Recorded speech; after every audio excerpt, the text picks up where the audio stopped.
A question in the comments asks, if you have to move a ramp and attach it to a platform, what's the best way of securing it to said platform? Now, there's not a lot of information here, so I'm just going to throw out a dozen different options. One of the tried and tested true methods of attaching one piece of scenery to another is a loose pin hinge. You have one piece of the loose pin hinge attached to one piece of the scenery and the other, the mate, attached to the other piece of scenery, and you move them together and then you slide a pin keeping them together. We're not doing high precision machinery type of activities in theater, and there's always a little bit of slop, so when you use the loose pin hinges, it's best to leave your screws a little bit loosey-goosey so the hinges can wiggle a little bit so that they can fit and you have some play. Let's say this is our platform, and let's say this is our ramp. We'll assume this edge has been tapered. We could attach one of the loose pin hinges here and one of the loose pin hinges here, and then when it rolls or slides into place, those two mate, and we slide a pin in and it holds. If this is problematic because it's going to be where foot traffic is or scenery traffic is, you can actually do it on its side. Let's say this is the side of our platform and this is the lid, but it's facing the other way.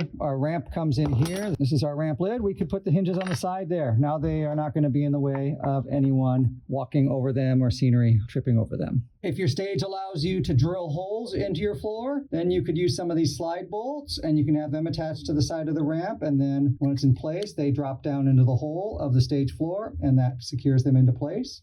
If you need something bigger, you can get these cane bolts and you can attach those through some sliders as well and go into the floor. You could get a little bit more purchase with some larger cane bolts. If you can't drill a large enough hole into your floor, but you are allowed to screw into the floor, you can manufacture some of these guys that can screw into the floor, and then the cane bolts can lock into that and keep it from moving. But of course, this is another thing on the floor that could be a tripping hazard, could be in the way of other scenery and wagons, so it doesn't work for every application. We did a show recently that had a platform that moved on some V-track, the type of track that your mobile gates work. The motorized gates, they have a wheel with a V groove in it, and it travels along a piece of angle iron that's turned upside down. So it moved from A position to B position, and there were tracks backstage, so we just used these cane bolts and screwed these anchors down into the floor, and that was the two positions. It moved from point A to point B. There are wagon brakes. I'm not a big fan of these wagon brakes, any of them, because they just don't work very well. They're not going to provide enough pressure to keep the wagon from moving in all directions, so you kind of have to put them on all four sides in all four directions. They're kind of like a doorstop that folds down, but the door is only swinging and going in one direction in that arc. But usually a stage platform has swivel wheels and is moving in all directions. So if your wagon is only moving in one direction with some dumb casters, maybe these can work as stoppers. And if they go up against a rigid structure and you just need them to not move in the other direction, these can work. But I find that they are just problematic, and usually in order to not have the platform move, they have to lift the platform or the wagon or the unit up off the ground, and now it's floating. Is that really safe? I don't think they are the most useful things. There's some improved versions of them, again, that lift the platform up off the ground. Again, not a big fan.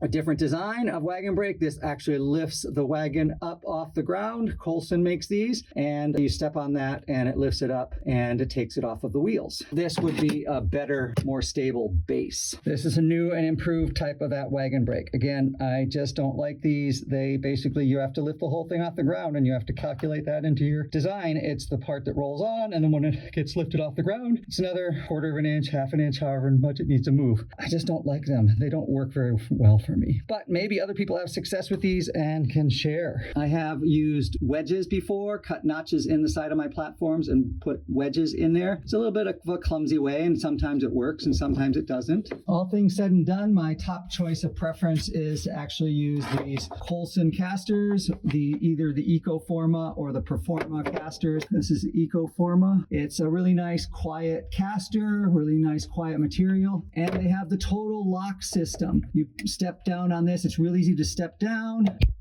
It stops it from swiveling and it stops it from spinning. This is my preferred top choice to use something like this. Really, the Colson makes the best version of these locking casters. There's other people that do the total locks, and some of them are more difficult to work with. And then to release it, all you have to do is kick that with your foot, and it's released, and now it spins in free forms. The problem with these is usually the casters get installed underneath the wagon. They're not visible, they're not easily accessible. So if you can make sure they're accessible but not visible to the audience, or not visible in a way that matters, then it can work. Also, when you're working a platform that has swivel wheels, these all want to spin in all different directions, so you kind of have to steer and drive it in such a way so that when you drive it into place, this is sticking out and it's available for you to lock, and it's not spun underneath the wagon or the platform, and then you have to get on your hands and knees and fight with it and make a smooth transition really awkward, because no one likes an awkward transition. Cheap knockoff version from the Home Depot. Piece of crap caster, piece of crap lock. Really, really crappy. Not a fan. And these type of locking casters are just crap for theater, for stage. They only lock the wheel. They don't lock the swivel. So it's totally useless. And when you're in a hurry, you don't know which is off and which is on. It can get the two positions confused real easily. So these are just crap.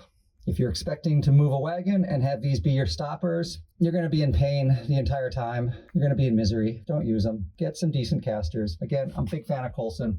We have a lot of these Darnell casters, which were quite an industry standard some decades ago. I think one of the vendors still makes some stuff under this brand name, but I've got a lot of these swivel and a lot of these dumb casters. Smart and dumb casters, swivel and rigid. Again, larger, Ecoforma, Coulson, love these, absolutely love them. I will spend the money on these and go the extra cost because they get used over and over and over again, and they really do a good job.